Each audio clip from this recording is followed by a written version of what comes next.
C'est une cérémonie exceptionnelle qui s'est déroulée dans le cimetière militaire de Flavigny-le-Petit, dans l'Aisne.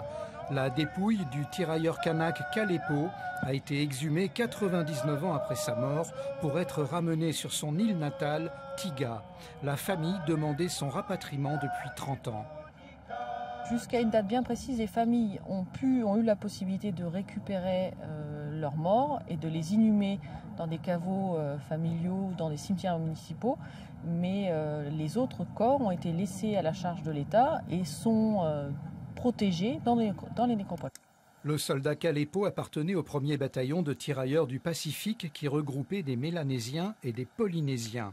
Déjà décoré de la Croix de guerre pour sa bravoure au combat, il participe à l'assaut du village de Velle et Caumont.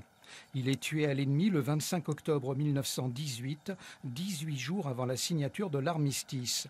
Il repose depuis aux côtés de ses frères kanaks tombés le même jour au même endroit, mais loin de la terre natale. Il n'y a pas eu de cérémonie coutumière qui ont fait que on a mis un terme au deuil, c'est-à-dire la mort s'est arrêtée un jour, mais il n'y a pas eu cet accompagnement de la coutume kanak, de la coutume de nos familles pour le mettre à l'endroit où il doit être. Pour les descendants, le chemin vers une paix intérieure peut commencer. Ils voient dans le sacrifice de leurs ancêtres le signe d'un destin commun.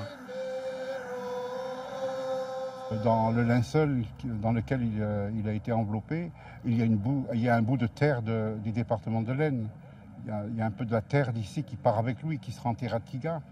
Il y a un lien qui se fait entre deux pays différents, mais qui ont combattu pour une cause commune.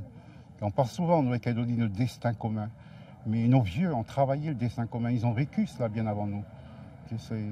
Ça semble un terme nouveau en termes politiques, mais nous, nos vieux l'ont fait. L'État a accepté de prendre en charge le transfert des restes mortuaires. Le corps du soldat Kalepo rejoindra la Calédonie le 9 novembre et sera inhumé sur son île natale Tiga le 11 novembre prochain.